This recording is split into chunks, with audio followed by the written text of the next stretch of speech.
A palavra de Deus nos leva hoje a um dos momentos mais intensos do ministério do apóstolo Paulo. Atos capítulo 20 não é apenas um relato histórico, é um cenário de despedida, de consciência de fim de ciclo e de fidelidade até as últimas consequências. Historicamente, estamos na terceira viagem missionária de Paulo. Por volta dos anos 57 d.C., ele está a caminho de Jerusalém, sabendo que ali enfrentará prisão e sofrimento. O próprio texto afirma que o Espírito Santo já havia testemunhado isso em todas as cidades. Geograficamente, essa fala acontece em Mileto, uma cidade portuária próximo de Éfeso. Paulo chama os presbíteros da igreja de Éfeso até ali para uma despedida final. Culturalmente, despedidas naquele contexto eram extremamente sérias. Não havia garantia de reencontro. Quando alguém dizia, não vereis mais o meu rosto, aquilo carregava um peso definitivo. Espiritualmente, a igreja estava em expansão, mas também enfrentando perseguição, falsos mestres e desafios internos. E Paulo sabia que aqueles líderes precisariam permanecer firmes sem ele. O problema central do texto é claro: como alguém reage quando sabe que obedecer a Deus vai custar sofrimento. O objetivo dessa mensagem é responder isso. Qual deve ser a postura de quem recebeu uma missão de Deus? Desde já eu peço, curte, compartilha e fica até o final nesse momento rema. E é aqui que surge a declaração de Paulo: mas em nada tenho a minha vida por preciosa, contanto que cumpra com alegria a minha carreira e o ministério que recebi do Senhor Jesus, para dar testemunho do Evangelho da graça de Deus. Atos capítulo 20, versículo 24. A partir disso, nós vamos entender três verdades. Uma vida que não vive para si mesmo, uma vida que precisa terminar a corrida, uma vida que existe para o Evangelho. E a pergunta que vai nos acompanhar é: até onde vai pela missão que Deus te deu? Como primeiro tópico eu coloquei uma vida que não vive para si mesmo. O texto é: mas em nada tenho a minha vida por preciosa para mim mesmo. Aqui Paulo revela uma mudança completa de perspectiva. No original grego, a ideia de não considerar preciosa aponta para algo que não é tratado como prioridade. Aquela prioridade absoluta. Ou seja, Paulo não está dizendo que a vida não tem valor, mas o que ele não é, que não é o centro daquilo. Isso acontece após ele declarar que prisões e tribulações o aguardam. Ou seja, essa frase não nasce no conforto, nasce diante de sofrimento. A Escritura interpreta a Escritura. Filipenses capítulo 1, versículo 21. Porque para mim o viver é Cristo e o morrer é ganho. Gálatas capítulo 2, versículo 20. Já estou crucificado com Cristo e vivo não mais eu, mas Cristo vive em mim. O que isso significa sobre Deus? Que Deus é digno de uma entrega total. O que isso significa sobre o homem? Que naturalmente o homem vive para si, mas em Deus ele é chamado a viver para algo maior. O comentarista Wisber, ele vai destacar que Paulo não estava preocupado em preservar a vida, mas em cumprir a missão. Quero trazer uma aplicação para a nossa vida. Nós vivemos em uma geração que prioriza conforto, segurança e estabilidade acima de tudo. Você precisa analisar a sua vida. Está centrada em você ou na missão de Deus? O que você está protegendo mais? Será que é a minha vida ou o chamado de Deus? Se obedecer a Deus custa algo, você continua? Será que nós estamos fazendo essa análise? Quem vive para si mesmo nunca entenderá o propósito de Deus. Paulo não apenas abre mão da sua vida como prioridade, ele define um alvo: terminar a corrida. Como segundo tópico eu coloquei uma vida que precisa terminar a corrida. O texto continua: contanto que cumpra a minha carreira. A palavra carreira vem do grego dromos, que significa corrida, percurso, trajetória definida. E a palavra cumpra traz a ideia de completar, concluir, levar até o fim. Não é sobre começar, é sobre terminar. Historicamente, o mundo greco-romano valorizava muito competições atléticas A metáfora da corrida era muito forte e conhecida. A Bíblia afirma isso em 2 Timóteo, capítulo 4, no versículo 7.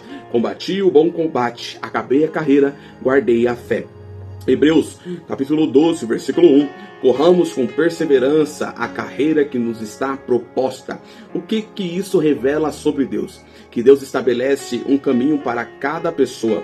Efésios, capítulo 2, no versículo 10, diz que há obra preparadas de antemão. O que isso revela sobre o homem? Que o maior risco não é começar, mas não terminar. Também tem um comentarista, Emer, agora não sei dizer como se pronuncia o nome dele. Deus não chama todos para o mesmo trabalho, mas chama todos para a mesma fidelidade. Ele comenta sobre isso, vou colocar o nome dele aqui ao lado. Nossa geração começa muitas coisas, mas abandona com facilidade. Você precisa avaliar. Você tem constância ou apenas momentos de empolgação? O que você começou com Deus e abandonou? Você está correndo ou já parou no caminho? Deus não recompensa quem começa bem, mas quem termina fiel. Mas essa corrida não é vazia. Ela tem um propósito claro, que é o ministério. Agora nós entramos no terceiro tópico, uma vida que existe para o Evangelho.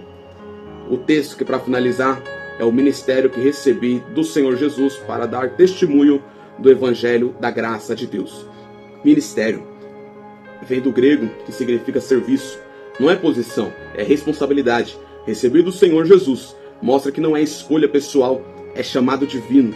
Testemunhar vem de mártir, de onde vem a palavra mártir, ou seja, testemunhar é alguém disposto a sustentar a verdade até as últimas consequências. Em Romanos capítulo 1, versículo 16, não me envergonho do Evangelho. 1 Coríntios capítulo 9 ao versículo 16. Ai de mim se não pregar o Evangelho. O que isso revela sobre Deus? Que Deus é gracioso e o Evangelho é a mensagem central. O que isso revela sobre mim, sobre o homem? Que o homem é chamado não apenas a crer, mas a testemunhar. Uma aplicação para a nossa vida é: vivemos uma geração que quer benefícios do Evangelho, mas não compromisso com ele. Você precisa se perguntar: você é apenas um ouvinte ou uma testemunha? E se tirarem tudo de você, sua fé permanece? Você vive o Evangelho ou apenas fala dele? O Evangelho não é algo que você apenas acredita, é algo que você vive constantemente. É a sua vida agora. Deus te chamou para viver com propósito, não apenas existir. Reorganize a sua vida em função do chamado, não do conforto.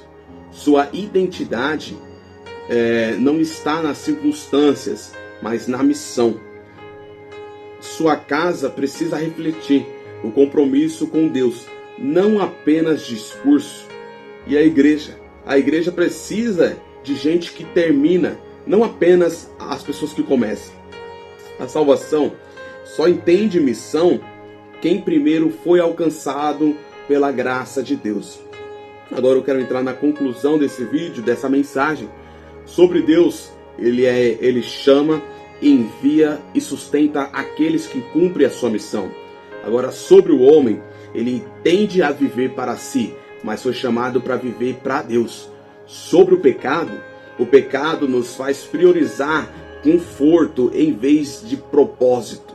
Sobre as consequências disso, quem não vive a missão desperdiça a vida. E sobre Cristo, Jesus foi o primeiro a cumprir completamente a missão. Agora, sobre nós, precisamos decidir viver até o fim aquilo que Deus nos confiou. Jesus disse em João capítulo 17, no versículo 4, eu te glorifiquei na terra, consumando a obra que me destes a fazer. Na cruz ele declarou, está consumado. Paulo seguiu esse modelo. Agora a pergunta é, e você? E nós? Você está vivendo ou apenas existindo? Chamado à mudança. Reorganize sua vida hoje em função da missão de Deus. Decida não apenas começar, mas terminar. Muitos começam, poucos terminam, mas só recebe a coroa quem completa a missão que Deus entregou. Desde já quero agradecer a cada um que assistiu o vídeo até aqui. Curte, compartilhe e se inscreva no canal.